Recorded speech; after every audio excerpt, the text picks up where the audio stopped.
Welcome to this video for using zip files in the Texas Data Repository.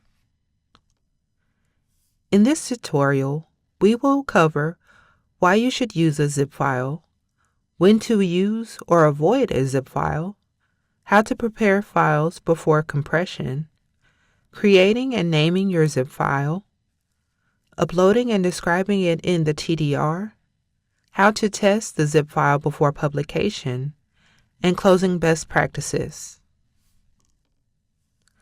Let's start with the basics of why you should use a zip file. Zip files can serve many valuable purposes when storing data in the Texas Data Repository, or TDR. The primary reason for using a zip file is for keeping related files together, such as images, scripts, documentation, or supplementary materials. It can also preserve a meaningful folder structure. When dealing with large quantities of small files, it can make it easier to upload and download. It is important to note that zip files organize files, but they do not replace good documentation or metadata. Now that we know why zip files are used, let's learn about when to use or avoid them. Use a zip file when the folder relationships are important, a data set contains many small files, or when files collectively make up a software package, model, website, or analysis workflow. Avoid or reconsider using a zip format when files should be individually discoverable, previewed, cited, or downloaded. Users may only need one or two files from the package. The files add unnecessary barriers for accessibility or reuse, or the zip contains only a single ordinary file. Now that we know why zip files are used and the instances where zip files are or aren't useful, we will move on to preparing the files that will be compressed. In preparing your files and folders for compression, follow these steps. Remove temporary, duplicate, hidden, or confidential files. Use short descriptive file names. Avoid special characters and unclear names such as final_v2_revised. Organize files into clearly named folders. Include a readme.txt or readme.md. Confirm that restricted, sensitive, or protected data are not accidentally included. When naming the files and folders, it is best to follow any conventions established for your research project, but is also short and descriptive. Now that the folder is well organized, we will move on to creating and naming the zip file. To create a zip file in Windows, select the Files or folder, right-click, and choose Compress to Zip File. Give the zip a descriptive name, such as cardiology-simulation-materials-v1. Avoid password protection or proprietary compression formats unless TDR staff have approved them. Use standard zip compression rather than formats that require specialized software. In Windows, while there are other options such as 7Z and TAR available, standard zip compression is more widely used. For more information about file format best practices, please visit the TDR File Format Best Practices Guidance on the TDR User Documentation Wiki. A link to the guidance is available in the description of the video.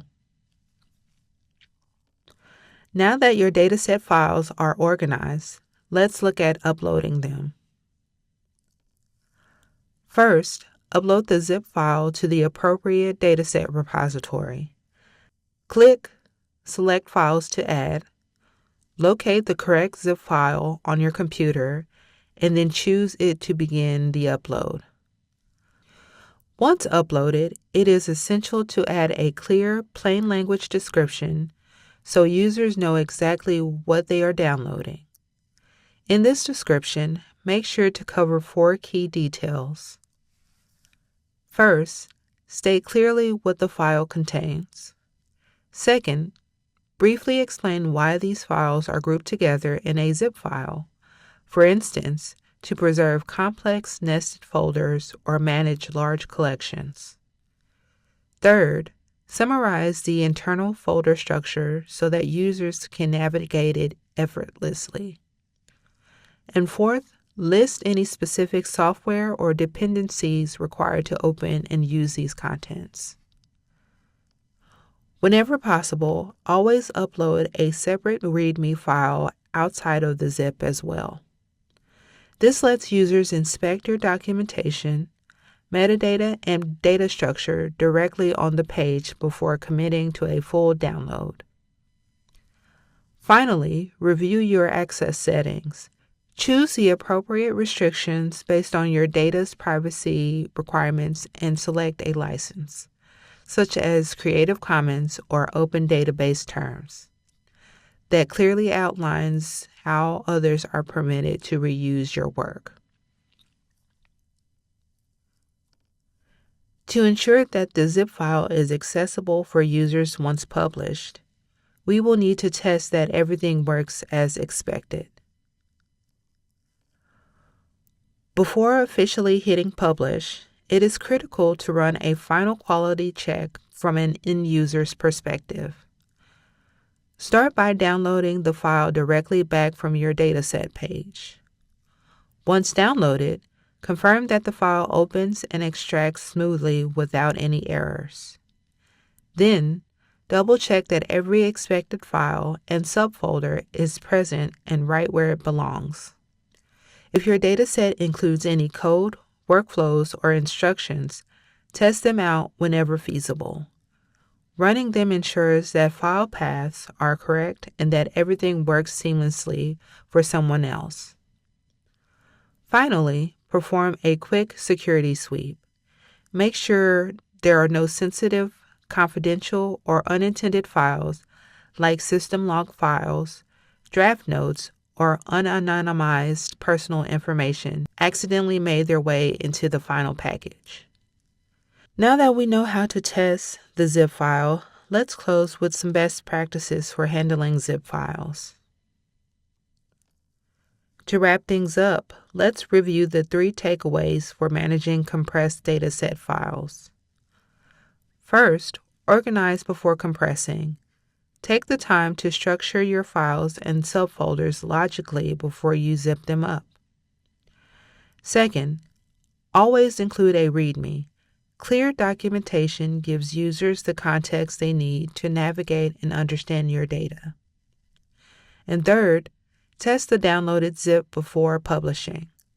Verifying that everything opens smoothly, scripts run, and no sensitive files are exposed will save you and your users headaches later. At the end of the day, remember this guiding principle. Zip files should make your dataset easier to understand and reuse, not simply reduce the number of files displayed on the page. Following these steps ensure your research is accessible, secure, and ready for impact. If you can't find the answer in the TDR Wiki, please reach out to the Texas Digital Library at support@tdl.org. Thank you for watching.